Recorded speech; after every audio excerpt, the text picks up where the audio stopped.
औज़ुबिल्लाहिमिनश्शैतानिर्रजीम बिस्मिल्लाहिर्रहमानिर्रहीम रब्बि इश्रह ली सदरी वयस्सिर ली अमरी वहलुल उक़दतम मिन लिसानी यफ़क़हू क़ौली। Dear students, I am Latif Awan, yours chemistry teacher.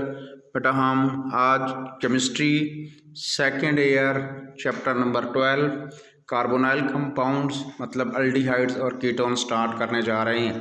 बेटा स्मार्ट सिलेबस के मुताबिक ये हमारा चैप्टर कंप्लीट है, मतलब इसमें से हमने नॉट ए सिंगल MCQ भी, सिंगल टॉपिक भी इसमें से स्किप नहीं करना, ये पूरा चैप्टर पढ़ना है बच्चों।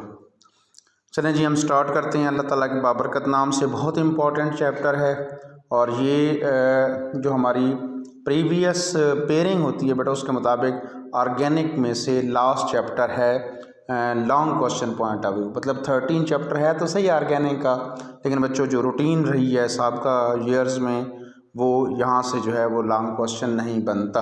अभी पेपर नहीं बने, पेपर बनेंगे तो इंशाल्लाह ताला फिर मैं आपको पेयरिंग भी दे दूँगा, बता दूँगा कौन कौन सी पेयरिंग लॉन्ग क्वेश्चंस में आ रही हैं।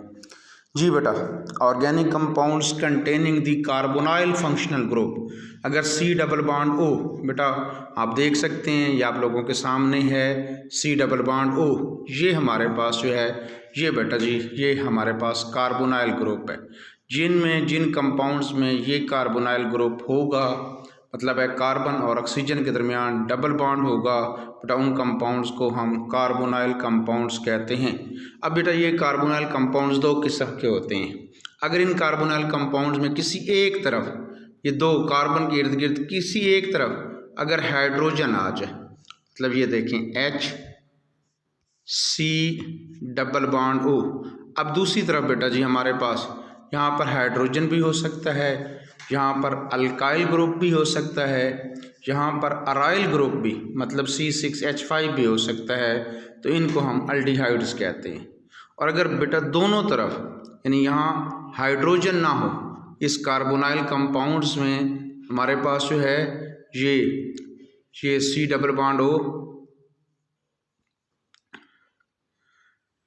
ये C डबल बॉन्ड O के दोनों तरफ हाइड्रोजन ना हो बल्कि अल्काइल ग्रुप हो या अराइल ग्रुप हो, या एक तरफ अल्काइल एक तरफ अराइल हो, सेम हो डिफरेंट हो, तो बेटा जी इन कंपाउंड्स को हम जो है वो कीटोन्स कहते हैं। तो ये देखें जी, वो कहता है जब C डबल बॉन्ड O के साथ इन कार्बोनाइल ग्रुप जो है कार्बन एटम बॉन्डेड होता है oxygen with A double bond, तो बेटा हम उन्हें कार्बोनाइल कंपाउंड्स कहते हैं। अल्डिहाइड्स में कार्बोनाइल ग्रुप बॉन्डेड होता है at least one hydrogen atom. Aldehydes में एक कम से कम एक जो है हमारे पास जो है वो कार्बोनाइल ग्रुप में बेटा हमारे एक तरफ हाइड्रोजन ज़रूर होती है, जबकि aldehydes can be represented by the journal formula RC double bond H। ये बेटा हम जर्नल फार्मूला इसको जो है ये हमारे पास ये अल्डिहाइड्स का जर्नल फार्मूला है। और बच्चों हमारे पास जो है R जो है वो H भी हो सकता है, मतलब दोनों तरफ H भी हो सकते हैं फॉर्मल्डिहाइड्स वगैरह। और कीटोन्स में जो कार्बोनाइल ग्रुप है bonded to 2 carbon atom and it occurs within a chain. ये ले बेटा ये आपके सामने जो है ये आप देख सकते हो, ये हमारे पास जो है ये कीटोन्स हैं। अब देख सकते हैं हमारे पास यहाँ R भी हो सकता है अल्काइल ग्रुप मतलब है, और अराइल ग्रुप्स भी हो सकता है। तो homologous series of aldehyde and ketone have the journal formula. ये वो फिर अगेन एक बहुत इंपॉर्टेंट बात क्या आपने इस जर्नल फार्मूले को, यानी हमारे पास जो कार्बोनाइल कंपाउंड्स होते हैं कार्बोनाइल कंपाउंड्स का जर्नल फार्मूला होमोलोगस सीरीज में, ये MCQs के लिए बहुत इंपॉर्टेंट, आपने इसको ज़हन में रखना है। बेटा ये हमारे पास जो है CnH2nO, इनको हम लोग जो है वो बेटा जी ये जर्नल फार्मूला है। Aldehydes and ketones are present in many naturally occurring compounds. The aldehyde group is present in most sugar, जितनी मीठी चीज़ें होती हैं आमतौर पर बेटा आपने अल्डिहाइड ग्लूकोज अगर आपको याद हो मैट्रिक में आप पढ़ चुके हैं, और फ्रक्टोज जो है ये कीटोनिक ग्रुप है। तो जो मीठी चीज़ें होती हैं उनमें अल्डिहाइड्स होते हैं। They are the principal constituent of a number of essential oils used as a fragrance and flavours. Fragrance में फ्लेवर्स में वो प्रिंसिपल कॉन्स्टिट्यूएंट है, मतलब इम्पोर्टेंट तरीन जितने आप ऑयल्स वगैरह यूज़ करते हैं इनके अंदर जो है फ्रेगरेंस वगैरह जो होता है एल्डिहाइड्स होते हैं। और ketonic group is present in camphor and खुशबू में, मैंथोन वगैरह में जो आपकी खुशबू वगैरह होती हैं, ये मुश्कफूर वगैरह, इनके अंदर बेटा जी कीटोन्स मौजूद होते हैं। आपको एक सिंपली बता दूं, सिंपल तरीन कीटोन एसीटोन जिसे आप नेल पॉलिश रिमूवर कहते हैं। जी बच्चों, हम अब इनके नॉमेनक्लेचर्स की डिस्कशंस करते हैं। नॉमेनक्लेचर में अल्डिहाइड्स के कॉमन नेम्स, जी बेटा, the common name of aldehyde are present from the name of carboxylic acid.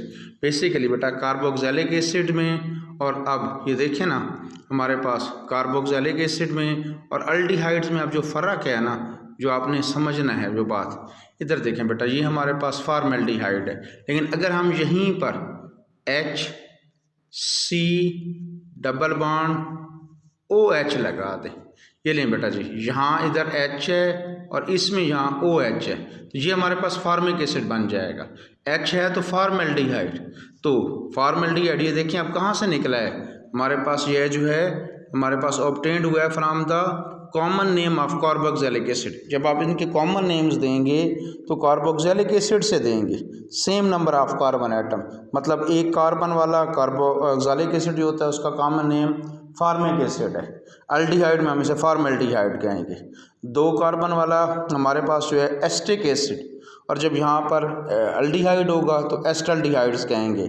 इसी तरीके से प्रोपाइन अल्डिहाइड, ब्यूट्राइल अल्डिहाइड, ये बेटा हमारे पास जो है जब हम वहाँ पढ़ेंगे 13 चैप्टर में कार्बोक्सिलिक एसिड का नॉमेनक्लेचर इंशाअल्लाह ताला, तो देखिएगा बेसिकली ये ओरिजिन की बेस पर फार्मिक एसिड, फार्मिका रेड डांट से, उससे अब वहाँ पर OH की जगह H आ गया तो फॉर्मल्डिहाइड, एस्टिक एसिड से वहाँ पर OH की जगह H आ गया है तो एस्टल्डिहाइड।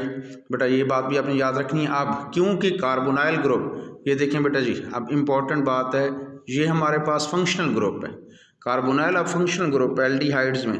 अब इसके साथ वाला जो कार्बन होगा ये अल्फ़ा कार्बन, ये बीटा कार्बन, ये गैमा कार्बन हमारे पास, ये सिग्मा कार्बन, तो ये चीज़ें भी आपने साथ साथ याद रखनी है। मतलब है कि अगर हमारे पास ये कॉमन नेम्स की बात हो रही है, कॉमन नेम के अंदर जो है हमारे पास जो है ये अल्फ़ा, बीटा, गैमा और सिग्मा कार्बन, जो भी मतलब अगर अल्फ़ा पे हमारे पास CH3 होगा तो आप अल्फ़ा मीथाइल जो है ये आगे जितने भी कार्बन वाला अल्डिहाइड्स होगा उसके मुताबिक उसी नेमिंग करेंगे।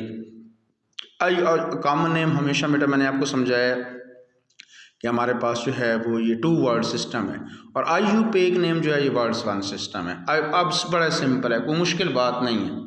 आपने करना क्या है बच्चों, आपने ये करना है कि अब देखें एक कार्बन वाला जब अल्कोहल की बात की थी तो मैंने ई ख़त्म करके OL लगवाया था, मीथानोल बन गया था, या ईथेन का ई ख़त्म करके OL लगा दिया था, मैंने इथानोल बना दिया था। अब बेटा यहाँ पर आपने क्या करना है, अल्डिहाइड्स में ई ख़त्म करके AL लगाना है, मीथानल ई ख़त्म करके AL लगाना है, इथानल। देख लें, इसको आप एस्टल्डिहाइड कह रहे थे, अब इथानल, इसको आप फॉर्मल्डिहाइड कह रहे थे, इसे मीथानल। प्रोपाइन अल्डिहाइड, इसको आप प्रोपनल, 3 कार्बन वाला। बेटा हमारे पास अब जब सब्स्टिट्यूट लग गया है, CH2 की जगह CH के साथ Cl लग गया है तो 2 क्लोरो ब्यूटानल। इसी तरीके से बेटा बेंजल्डिहाइड, अब आप देखें अराइल ग्रुप लग गया है, अराइल ग्रुप आप जो है वो CHO लगा हुआ है, हमने चैप्टर नंबर 9 पढ़ा है बेटा, ये हमारे पास जो है वो बेंजल्डिहाइड। तो ये याद रखिएगा, ये हमारे पास थे अल्डिहाइड्स के। दोबारा देखिएगा, अल्डिहाइड्स के कॉमन नेम में हमने क्या किया बेटा जी, कॉमन नेम में हमने इसको कार्बोक्सिलिक एसिड से, carboxylic acid same number of carbon वाला कार्बोक्सिलिक एसिड में से हमने उसके मुताबिक नंबरिंग दी, नेमिंग की हमने। IUPAC नेम में हम ई ख़त्म करके AL लगा देते हैं, मिथानल, इथानल, प्रोपानल। और अगर हमारे पास जो है सब्स्टिट्यूट होता है तो पहले सब्स्टिट्यूट, बाकी उतने कार्बन। अब बेटा अल्डिहाइड्स में हमेशा इस कार्बन की, क्योंकि एक तरफ हाइड्रोजन है तो कार्बन की नंबर 1 पोजीशन होगी, आप हमेशा कार्बोनाइल ग्रुप को नंबर 1 ही पोजीशन देंगे। अब कार्बोनाइल ग्रुप की हमने पोजीशन मेंशन नहीं की, लेकिन देखिएगा जब हम कीटोन्स में लिखेंगे तो वहाँ हम कार्बोनाइल ग्रुप की, क्योंकि वहाँ कार्बोनाइल ग्रुप की पोजीशन सेम नहीं है। अब बेटा इसके जो कॉमन नेम देते हैं, इसके कॉमन नेम अगर हमने ईथर नहीं पढ़ा बाई चांस कि 11 चैप्टर हमारे स्मार्ट सिलेबस की नज़र हो गया था, अदरवाइज़ यहाँ भी मैं आपको यही बातें बताता। बट अगर सिमिलर होंगे तो आप कहेंगे दोनों मिथाइल ग्रुप हैं तो डाई मिथाइल कीटोन, ये देखें आपके सामने एसीटोन सिंपल तरीन सबसे छोटा तरीन कीटोन, इससे छोटा कीटोन नहीं हो सकता। बट अगर हमारे पास सिंपल नहीं है, दोनों एक जैसे नहीं हैं, दोनों तो डाई नहीं, अगर दोनों इथाइल होते तो डाई इथाइल, लेकिन अब एक इथाइल है एक मिथाइल है, तो हमारे पास हम अल्फ़ाबेटिकली पहले इथाइल इथाइल मिथाइल कीटोन हम जो है इसके मुताबिक the position of other group are identified by Greek letter alpha carbon from being the adjacent to the carbonyl group. Carbonyl groups के साथ वाली जो कार्बन होगी आप उसको अल्फ़ा कार्बन, एक से ज़्यादा अल्फ़ा कार्बन भी हो सकती हैं, परेशान ना होइएगा। अब आप इसका IUPAC नेम जब बेटा दोगे तो अब इसके IUPAC नेम में ई ख़त्म करके आप ONE लगा देंगे। ये देखें ये हमारे पास अब आपने पोजीशन मेंशन करनी है। अब आपने कार्बोनाइल ग्रुप की, क्योंकि अल्डिहाइड्स में तो एक तरफ हाइड्रोजन होती है, ये अंडरस्टूड होती है कि हमेशा उसकी नंबर 1 पोजीशन है, लेकिन बेटा यहाँ पोजीशन मेंशन नहीं है, कंफर्म नहीं है। तो आप इसे देखें ये 2 प्रोपेनॉन या ये हमारे पास 2 ब्यूटानोन, जहाँ से कार्बोनाइल ग्रुप पहले आता है हम इसे 2 ब्यूटानोन, ये हमारे पास बेटा एसीटोफिनोन। हम अभी लास्ट अपने चैप्टर नंबर 11 में भी IUPAC नेम में भी नंबरिंग में भी हम जो है जब उसके हम नंबरिंग कर नेमिंग कर रहे थे तो वहाँ भी हमने एसीटोफिनोन पढ़ा था। यानी बेटा हमारे पास C डबल बॉन्ड OCH3 हो, और चैप्टर नंबर 9 में भी प्राइडल क्राफ्ट इसाइलेशन में भी हम इस बात को डिस्कस कर चुके हैं। तो ये बेटा जी हमारे पास एसीटोफिनोन है हमारे पास। ये मतलब है आप जब कभी भी कीटोन्स को नेमिंग करेंगे तो कॉमन नेम में अगर एक जैसे हैं तो डाई मिथाइल डाई इथाइल का वर्ड यूज़ करेंगे। अगर बेटा दोनों एक जैसे नहीं हैं तो फिर आप अल्फ़ाबेटिकली नेम लिखेंगे, और IUPAC नेम में आप कार्बोनाइल की पोजीशन मेंशन करेंगे, ई ख़त्म करके ONE लगाएंगे। उम्मीद करता हूँ कि आपको मेरी बात समझ आ गई होगी। अल्लाह पाक आप लोगों को हामी और नासिर हो। आप जो है बेटा थोड़ी सी इसके नॉमेनक्लेचर की थोड़ी सी फिर भी प्रैक्टिस करेंगे, अब देख लेंगे इंशाल्लाह ताला जो है वो हम जो है अपना नेक्स्ट लेक्चर में प्रिपरेशंस ऑफ अल्डिहाइड्स और कीटोन स्टार्ट करेंगे। अल्लाह पाक आप लोगों का हामी और नासिर हो। अल्लाह हाफिज़।